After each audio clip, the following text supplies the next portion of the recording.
Hello and welcome to the third episode of the Let's Talk About It podcast by по-Английски, по-Британски. I'm your host, Ivan. This time I'm going to tell you all about a pretty animal that most people have at home. We all love them. We all take care of them every day. We all like to play with them and lie in bed, patting their bellies and cuddling them up to us. The name of this animal is cat, and we're going to dive deep into the history of cats in human civilization. But before we start, remember that you can always find the script and word set for this episode on my Boosty at boosty.to/Britishly. You can find all the useful links in the description of this episode. I know you already cannot wait to begin, so let's talk about it. As humans, we always seek to domesticate different animals for various reasons. Cows for milk, pigs for meat, chickens for eggs, and dogs to defend our homes. There's no consensus of exactly when and where cats became domesticated, but the reason surely was to catch mice and other different small animals that invaded people's homes. It's known that cats were domesticated at approximately the same period in different areas of the Middle East, all descending from the same ancestor, the African wild cat, called Felis silvestris libica, or cat of the woods. If I ask you the following question, where do you think cats come from? You'd probably reply, from Egypt, of course. Well, it's a common thought. I would have answered exactly the same some time ago.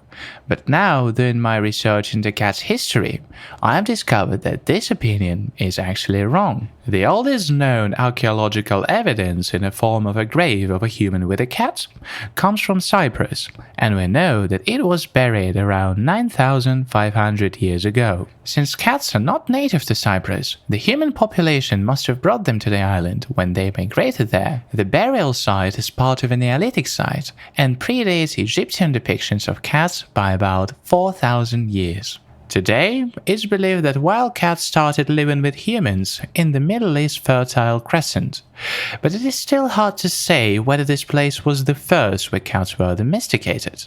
This is a narrow, fertile land along the Tigris and Euphrates rivers. The people who lived there settled into a life of agriculture, transitioning from being hunters and nomads to becoming farmers. Like rats, mice, sparrows, and other animals that lived on farms, cats were drawn to human settlements, probably as a result of the other animals there. Their relationship with human society started out as a convenient symbiosis, where humans attracted vermin of which they needed to rid themselves, and which happened to be what cats ate. It took little time for humans to realize that their new neighbors would prove to be very useful in keeping pests from eating stored grains and other food. Hence, the history of cats became tied to human society and the growth of civilization. The next big part of the cat history is their life in ancient Egypt. Contrary to the popular opinion, cats weren't worshipped there. However, they were highly revered, so highly that killing one cat was punishable by death. This attitude towards them wasn't just for nothing. Cats were regarded as representing fertility, justice, and power because they were able to control vermin and to kill venomous snakes. People saw them as protectors, as well as skilled hunters. For more than 3,000 years, cats represented an integral part in Egyptian social and religious practices, being represented in art and as animals which deserved immense respect. They were even synonymous with several gods. A perfect example here would be Bastet, who was depicted with the head of a cat, which displaced the head of a lion, with which Bastet had been depicted in earlier arts. This was the result of the evolved society, which started to understand that the lion was a powerful animal, yes, but cats, with their intelligence and other abilities that help people in everyday life, they were much, much more appreciated by humans. The cult around cats flourished and grew with every coming day. Not only ordinary folk adored and respected cats, but pharaohs as well. For instance, most of them were buried with their loved ones, just because they believed that cats brought good luck and a safe journey to the afterlife. politics and economy of Egypt were also immensely influenced by cats. Egyptians spent enormous amounts of money on cat breeding and further cat mummifying. They painted them in art and on the walls of tombs. As we know now from the archaeological discoveries, they even bought them expensive jewelry and gave them various prominent political positions. Can you imagine a cat reigning you? Well, it was possible in ancient Egypt. There's even a legend according to which cats were so beloved in Egypt that the Persian army carried cats with them when they fought the Egyptians, knowing that their archers would not fire and risk hurting their precious animals. Moving forward in the history of cats, let's take a look at them in ancient Greece and Rome. In the 5th century BC, some traders who sailed the Mediterranean introduced cats to classical-era Greece and Rome. The inhabitants of these lands didn't see cats as useful companions and domestic animals at first glance.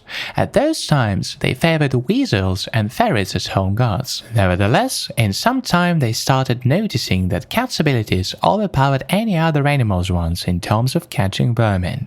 So, the folk started domesticating cats here and there, passing the word by that cats were such good human companions. What's more, Roman legions found cats highly useful in forts because there were lots of mice there which liked to chew on leather, damaging expensive and well-made armor. Roman soldiers even brought cats to the battlefield as their brave mascots or companions. Interestingly, but in Roman mythology, cats were representative of freedom, hence being depicted accompanying the goddess Libertas, and they were the only animals which were allowed to enter religious temples. I also have to mention that the earliest evidence of the cat of that time was its depiction on Greek coins.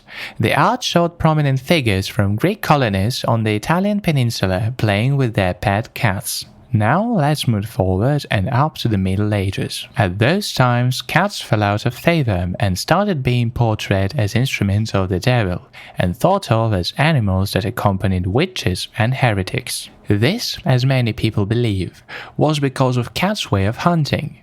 They don't fight other animals bravely. They hide in shadows and attack from the back. It was this period from which various legends about black cats started to spread. For instance, some people even thought that black cats were witches who turned into them to be watching people, staying unseen. Yes, it was the black cat which suffered the most of all. The following fact might shock you, but they were even killed and tortured in many ways. Many people thought that they were the creatures which transferred the Black Death, not mice, so they did everything to stop them. Ironically, the mass killing of cats actually helped to spread the disease because it allowed rats to thrive and thus worsen the epidemic. Scholars now suggest that countless people could have survived the plague if cats had been spared. Nevertheless, as we know, many people tried to stay away from cats. In 1180, Walter Map, an English preacher, wrote, "The devil descends as a black cat before his devotees. The worshippers put out the light and draw near to the place where they saw their master. They feel after him, and when they have found him, they kiss him under the tail." This is a perfect example of the view that people had on cats. In 1984, even the Pope declared that cats were the favorite animals of the devil. Nuns and monks, however, often ignored the Pope's beliefs in this regard. So cats were the only animals allowed in monasteries for the essential service they provided, meaning mouse catching. As such, monks and nuns often grew fond of cats. The situation in Scandinavia and the Middle East was completely different. Vikings thought of cats as of animals which brought luck, so they kept them on their boats while sailing different seas. Moreover, the very well-known Viking goddess Freya was often depicted as riding a chariot pulled by two large cats. In the Middle East, Muslims had great respect for cats, and it's even said that Prophet Muhammad liked them and treated them well. In some parts of the Middle East, they organized charities that looked after street cats. This trend still continues today, and for instance, in Turkey you can see lots of cats everywhere in Istanbul. People love them and care for them. Now, since we are the English language learners and England fans, let's take a deeper look at the history of cats in England and start from the pre-Victorian time. The cat was a rather common pet there as well as the dog.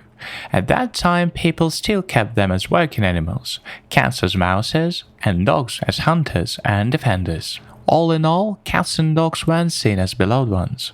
No, they just earned their keep through duties, and got rid of if they didn't. However, in the late 18th and early 19th centuries, attitudes began to change. Owning a pet started to be seen as something that added value to the family. For instance, keeping a pet helped people to grow a strong sense of responsibility in their children. Nevertheless, it wasn't the cat which took a special place in people's hearts first. It was the dog. They quickly began being seen as family members and not as workers. That was because of their loyalty and bravery, traits that people highly respected. Cats, however, were still sometimes seen as weak companions, and so in most places they continued to be not more than mouses. This attitude towards them remained until the beginning of the 19th century, when the history of cats started to change. The rise of interest towards cats started with the first ever cat show, which was organized by an animal enthusiast, Harrison Ware, who kept dogs, cats, rabbits, and even pigeons as domestic animals. One of the most interesting facts here is that Harrison Ware was a huge fan of cats and told that they were the most perfect and the most domestic animals he'd ever kept. But as he said, it wasn't always that way. For instance, before he experienced keeping cats as pets, he thought bad of them and certainly hadn't had any love.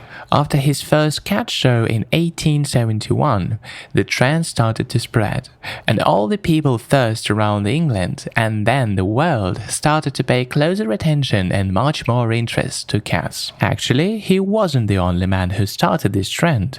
Around the same time, an English artist called Louis Wain began portraying cats in most ridiculous and unusual circumstances. For example, he really liked to paint them as if they were humans.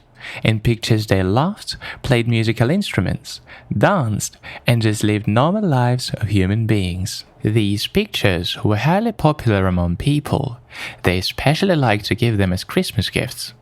This way, the popularity of cats only grew with every coming year. However, in many parts of the world outside of Asia, Europe, and some parts of North America, domestic cats were not kept as pets until the late 19th century. They found their way to human hearts through the British colonies, where the cat culture came with the people from England who came there to work. Starting from the 19th century, there was a meteoric rise of popularity of cats, and today they enjoy a prominent position as the world's second most popular pet, after dogs. It's still hard to estimate the perfectly precise number of cats kept as domestic animals, but the approximate number is 400 million worldwide.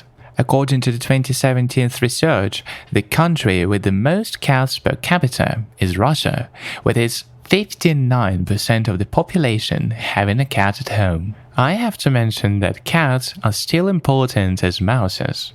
For example, there in the UK, they even have a governmental position of this kind, as the British government offices are rolled and built in an area where there always has been problems with rodents. Since the early 16th century, a cat has been employed by the government to deal with this problem. Today, the current holder of the title of Chief Mouser to the Cabinet Office is Larry, who has held the position since 2011 and has served through the administrations of 5 prime ministers. I think this is a really cool fact about cats to finish at. Really, imagine a cat in the government. Wow, that's huge. And judging by the current state of affairs, it's safe to say that cats are loved, they're appreciated, and always welcomed by people. I just want to say that I also have a cat. Her name is Evelyn. Sounds proper British, isn't it? Well, that was the idea. Before I decided to take a cat, I'd been thinking for a long time. But I have to say, if you're now feeling on the fence about whether to take a cat or not, you should take. So much love she gives me and I give her back. It's just fantastic. A cat is a good friend that really understands you and loves you. It's hard to communicate it using words. It's just something that everyone must feel. So, that's it. it's been the history of cats and human civilization.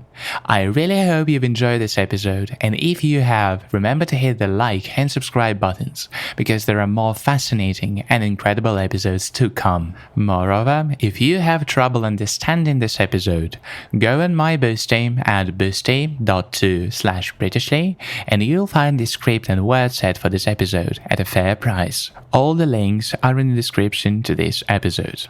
And the last, but not the least, if you have trouble learning English or you're feeling stuck not knowing what to do to develop your knowledge, then you can always write me on Angliski по-Британски on VK and ask for help. My brave teachers and I are always glad to see new faces joining the courses. Thank you for listening. My name's been Ivan. Stay tuned. Ta-da!